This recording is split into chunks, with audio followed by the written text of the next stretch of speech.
Number 2. Isaac Newton.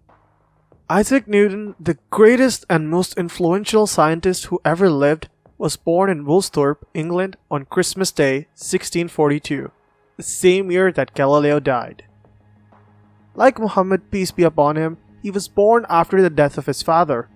As a child, he showed considerable mechanical aptitude and was very clever with his hands. Although a bright child, he was inattentive in school and did not attract much attention. When he was a teenager, his mother took him out of school, hoping that he would become a successful farmer. Fortunately, she was persuaded that his principal talents lay elsewhere, and at 18, he entered Cambridge University. There, he rapidly absorbed what was then known of science and mathematics, and soon moved on to his own independent research. Between his 21st and 27th years, he laid the foundations of the scientific theories that subsequently revolutionized the world. The middle of the 17th century was a period of great scientific ferment. The invention of telescope near the beginning of the century had revolutionized the entire study of astronomy. The English philosopher Francis Bacon and the French philosopher René Descartes had both urged scientists throughout Europe to cease relying on the authority of Aristotle and to experiment and observe for themselves. What Bacon and Descartes had preached, the great Galileo had practiced.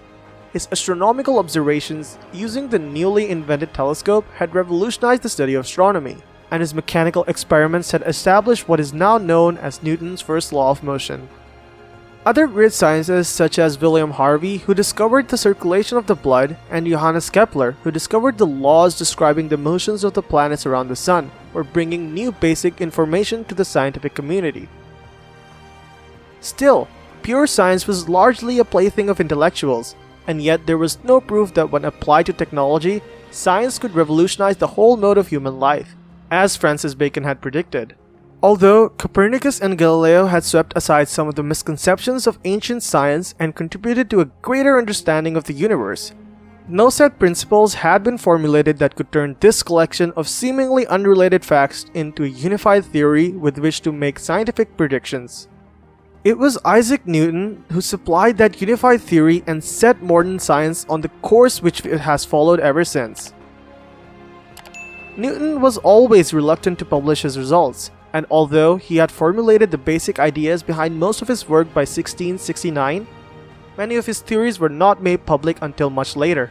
The first of his discoveries to be published was his groundbreaking work on the nature of light. In a series of careful experiments, Newton had discovered that ordinary white light is a mixture of all the colors of the rainbow.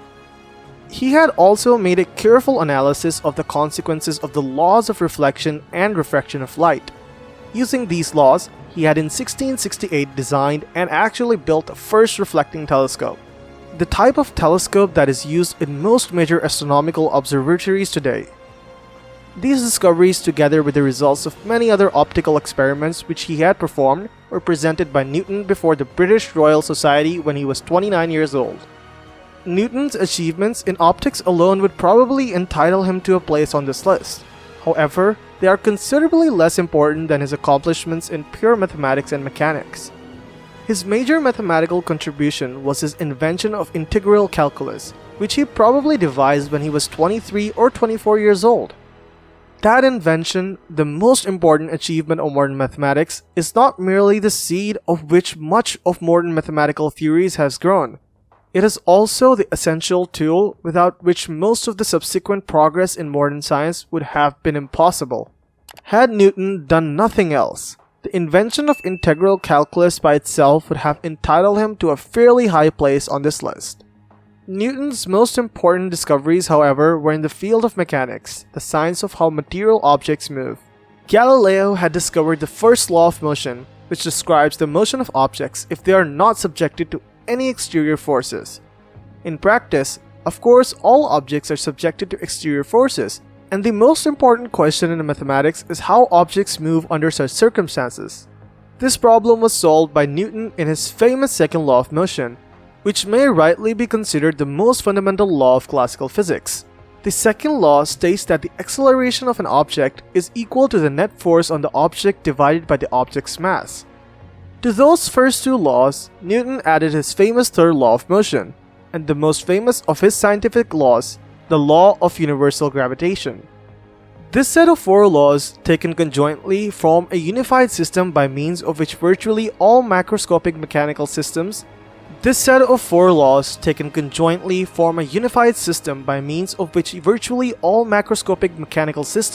from the swinging of a pendulum to the motion of the planets in their orbits around the Sun, may be investigated and their behavior predicted.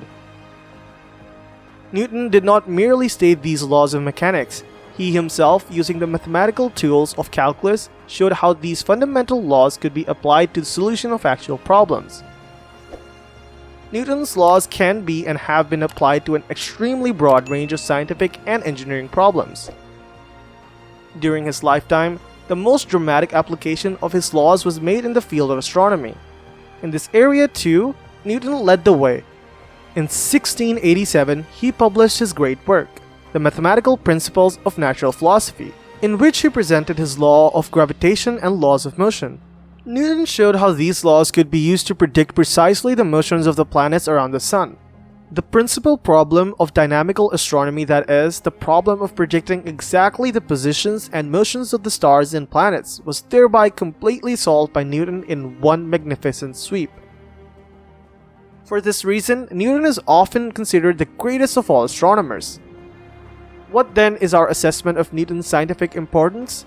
If one looks at the Index of Encyclopedia of Science, one will find more references to Newton and to his laws and discoveries than to any other individual scientist.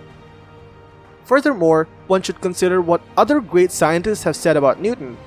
Leibniz, no friend of Sir Isaac's and a man with whom he engaged in a bitter dispute, wrote, "Taking mathematics from the beginning of the world to the time when Newton lived, what he has done is much the better part." The great French scientist Laplace wrote, "The Principia is the preeminent above any other production of human genius." Lagrange frequently stated that Newton was the greatest genius who ever lived, while Ernst Mach, writing in 1901, said, "All that has been accomplished in mathematics since his day has been a deductive, formal, and mathematical development of mechanics on the basis of Newton's laws." This perhaps is the crux of Newton's greatest accomplishment. He found science a hodgepodge of isolated facts and laws, capable of describing some phenomena but of predicting only a few. He left us a unified system of laws which were capable of application to an enormous range of physical phenomena, and which could be used to make exact predictions. In a brief summary like this, it is not possible to detail all of Newton's discoveries. Consequently, many of the lesser ones have been omitted, although they were important achievements in their own right. Newton made significant contributions to thermodynamics and to acoustics. He enunciated the extremely important physical principles of conservation of momentum and conservation of angular momentum. He discovered the binomial theorem in mathematics, and he gave the first cogent explanation of the origin of stars. Now, one might grant that Newton was by far the greatest and most influential scientist who ever lived, but still ask why he should be ranked higher than such major political figures as Alexander the Great or George Washington, and ahead of such major religious figures as Jesus Christ and Gautama Buddha. My own view is that even though political changes are of significance, it is fair to say that most people in the world were living the same way 500 years after Alexander's death as their forebears had lived 5 centuries before his time. Similarly, in most of their daily activities, the majority of human beings were living the same way in 1500 AD as human beings had been living in 1500 BC. In the last 5 centuries, however, with the rise of modern science, the everyday life of most human beings has been completely revolutionized. We dress differently, eat different foods, work at different jobs, and spend our leisure time a great deal differently than people did in 1500 AD. Scientific discoveries have not only revolutionized technology and economics, they have also completely changed politics, religious thinking, art, and philosophy. Few aspects of human activity have remained unchanged by the scientific revolution, and this is for the reason that so many scientists and inventors are to be found on this list. Newton was not only the most brilliant of all scientists, he was also the most influential figure in the development of scientific theory, and therefore well merits a position at or near the top of any list of the world's most influential persons. Newton died in 1727 and was buried in Westminster Abbey, the first scientist to be accorded that honor.